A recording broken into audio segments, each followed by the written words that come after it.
case no one the wooden deception, the Trojan horse. The incident. Circa 12th century BC, Troy, for 10 long years.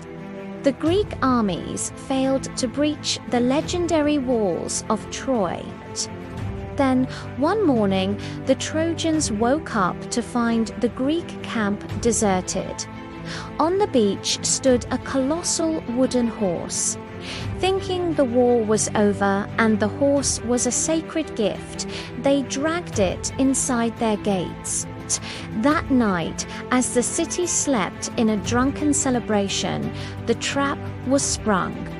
But is this story a historical fact or the ultimate poetic lie?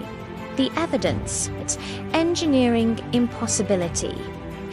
Building a hollow wooden structure large enough to hide 40 soldiers, yet mobile enough to be dragged through narrow city gates, was nearly impossible with Bronze Age technology. Lack of physical proof. Centuries of excavations by archaeologists like Heinrich Schliemann have found layers of fire and destruction in Troy, but not a single splinter or physical trace of a giant wooden horse. The Poseidon connection. In Greek mythology, Poseidon was the god of the sea, but he was also the god of horses and the creator of earthquakes. This is the key to the mystery. Witness accounts, Homer, the Odyssey, the main source of the story. However, Homer was a poet, not a historian. He often used metaphors to make his epics more divine and dramatic. Laocoon, the Trojan priest, he famously warned, "I fear the Greeks, even those bearing gifts." Legend says he was silenced by giant sea serpents, but perhaps he was simply shouting against a decision that defied common sense. The rumors. The battering ram Zan. Historians believe the horse was actually a massive siege engine or a battering ram covered with wet horse hides to protect it from flaming arrows. The Trojans may have captured it and kept it as a trophy. The earthquake theory. The most compelling modern theory suggests that a massive earthquake, the horse of Poseidon's, shattered the walls of Troy. The Greeks simply walked through the cracks of a broken city, and over time, the earthquake was personified as a wooden horse.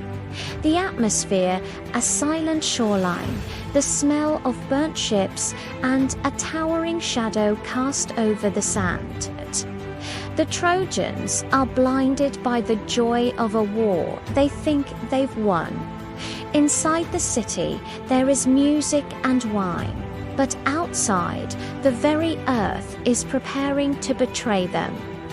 The relationships. Odysseus, the master of deception. If the horse was a myth, Odysseus was the man smart enough to make everyone believe it. The Trojans, their fatal flaw was not their lack of courage, but their desperate need for the war to be over, which led them to welcome their own destruction. The final verdict. My analysis. The hollow wooden horse full of soldiers is likely a brilliant piece of literary camouflage. Troy was a city that survived a decade of war, only to be leveled by a natural disaster. Because Poseidon was the god of both earthquakes and horses, the ancient storytellers combined the two. The horse didn't enter the gates. The gates fell because of the horse, the earthquake. The conclusion: the Trojan horse is history's most successful metaphor. It turned a tragic natural disaster into a legendary tale of human cunning. Our end shouldn't be like this. to survive a 10-year war only to be defeated by a gift you celebrated. What do you think about this case?